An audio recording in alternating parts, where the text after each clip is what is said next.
नमस्कार, आप देख रहे हैं सच तक भारत लाइव एवं सद्भावना ब्रेकिंग न्यूज 18 में धीरज सिंह चौहान। अभी हम हैं पंडारक प्रखंड के बिहारी बिघा पंचायत में और जिस गली में खड़ा है यह गली का हाल बस एक साल पहले इस कदर से बुरा हाल में था कि यहाँ पर 2 व्हीलर या 4 व्हीलर जाना मुश्किल हुआ करता था। मैं बता दूं, इसी गली का बात करते हैं।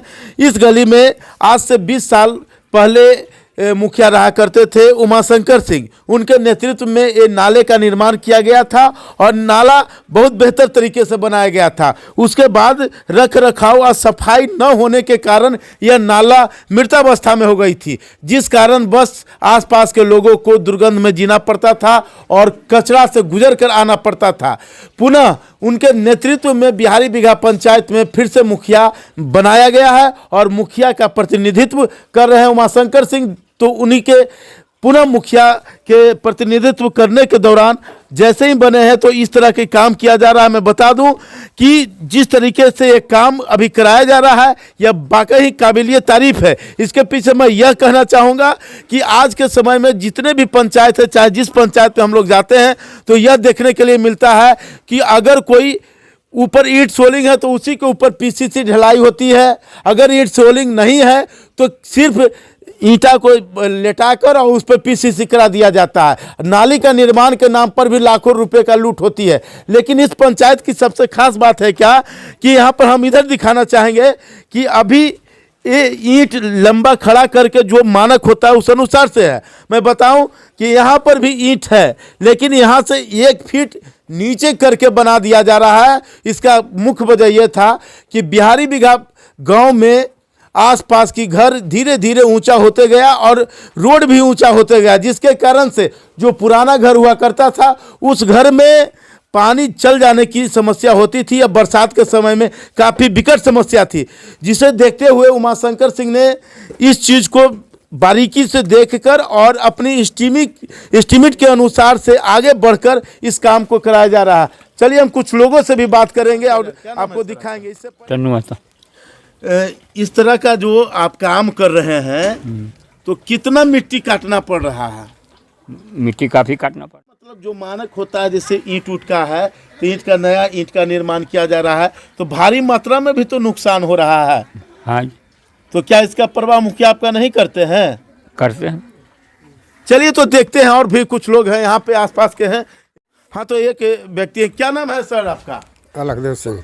आपके गांव में विकास हो रहा है? हाँ, हो ही रहा है। इस नाली का निर्माण, सड़क का निर्माण बढ़िया से हो रहा है कि ऐसे ही केवल ढकोसला है? बढ़िया हो रहा है। बढ़िया हो रहा है। सबसे खास बात आपको क्या दिख रहा है? सबसे खास बात इसमें क्या है? बढ़िया तो है, नाली तो ठीक जा रहा है ना। हाँ। नाली, अंडरग्राउंड नाली और कितना उन्होंने अपने घर से लगाया, कितना सरकार दिए और क्या मामला है, तमाम मामला को लेकर उमाशंकर सिंह हमारे नज़र के सामने दिख रहे हैं। उनसे हमारी बात होगी और आपको स्पष्ट तौर पर सारी चीज़ों को जानकारी उनसे लेंगे। सर 1 मिनट सर आपका चाहेंगे। आपका सबसे पहले हमारे चैनल में स्वागत है सर। आपका जो योजना हम लोग अभी देख रहे हैं तो उस योजना में हमको लग रहा है कि बच तो नहीं रहा। आप केवल ये बता दीजिए कि कितना घर से लगाने का इरादा है?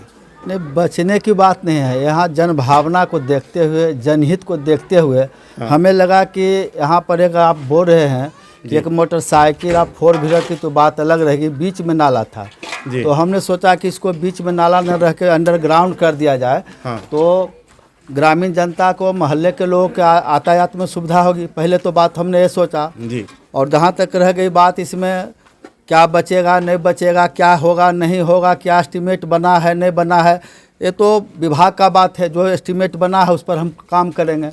और रह गई, आप देख रहे हैं जिस तरह से है कि काम जो हो रहा है वो बिल्कुल गुणवत्ता के साथ काम होगा। ये चीज़ें तो हम लोग देख रहे हैं। हम ये जानना चाह रहे थे कि काम में तो काफ़ी मोटी खर्च हो रही है, तो इस चीज़ को देखते हुए एक किस भावना के अंतर्गत आप इसने सोचा है और सोच कर रहे हैं? क्योंकि देखिए बात है, हम लोग पहले भी आए थे तो हम लोग का बाइक यहाँ नहीं आ पा रहा था। देखिए तकनीकी जो विभाग है उसको सब कुछ अपने स्तर से देखते हैं। कुछ ऐसा भी काम होता है जब जनहित की बात होता है तो उसमें ऐसा भी कुछ करना पड़ता है जो आप नहीं भी चाह के करना पड़ेगा। जैसे कि आपने देखे होंगे कि हर एक घर को चैम्बर से कनेक्ट कर दिया गया है, हर एक घर को पीवीसी पाइप से कनेक्ट कर दिया गया है, यहाँ तक कि जल नल का जो पाइप क्षतिग्रस्त है उसको भी हमने ठीक कराने का काम किया है। ये सब अपने स्तर से किए, ये कोई विभाग में एस्टीमेट में नहीं है, हम एस्टीमेट भी आपको दे देंगे। ये जो जल नल का जो क्षतिग्रस्त है, पीवीसी पाइप जो क्षतिग्रस्त है और चैम्बर जो बनाया जा रहा है, घर घर एक एक घर को हम लोग कनेक्ट कर दिए हैं। क्योंकि एस्टीमेट तो अलग चीज़ होता है, जो तो विभाग का कि आप जन भावना के हाँ, अंतर्गत आप हाँ। इस चीज की परवाह नहीं कर रहे हैं कि हमें कितना लगेगा। अब मान लीजिए एक पहले हम लोग के इंजीनियर बोले थे कि इसमें एक जब ढक्कन जब बनाएगा तो 20 से 25 केजी ढक्कन आएगा, और उसी ढक्कन को जब हमने बनाया तो 64-65 केजी ढक्कन का वजन आ गया। तो अब मान लीजिए अब यहाँ पर गाड़ी चलेगा, 4 व्हीलर आएगा, तो ऐसा नहीं हो जाए कि कल के तारीख में फिर टूट जाए। क्योंकि हमने 20 साल पहले, आप वहाँ देख सकते हैं 20 साल पहले वो जो आपका स्लेब रखा हुआ है वो 20 साल पहले का स्लेब रखा हुआ है। यानी कि आप 20 साल पहले जो काम किए थे उसको पुनरावृत्ति करना हाँ, उसको और हम मैंने अपना बेहतर ढंग से इसको करने का प्रयास किया। हमने अभी ग्राउंड जीरो से रिपोर्टिंग किया था और ग्राउंड जीरो से रिपोर्टिंग के बाद हमने स्पष्ट तौर पे आपको कहा था कि यहाँ पर मुखिया प्रतिनिधि के पैकेट से पैसा लगने की बात हो रही है, क्योंकि जिस तरीके से इन्होंने काम किया, जिस तरीके से काम को शुरुआत में कर रहे हैं। और हम एक चीज़ और बता दें कि यहाँ से वहाँ तकरीबन 40 से 50 मीटर के बीच की दूरी में 1 महीना से काम लगा हुआ है। हम 1 महीना पहले भी आए थे तो काम वहीं था और आज भी वहीं है। काम बेहतर हो रहा है, इसलिए टाइम लग रहा है, इसकी परवाह नहीं कर रहे हैं। तो हम चलते हैं, इसी संबंध में अन्य लोग से भी बात करेंगे। तब तक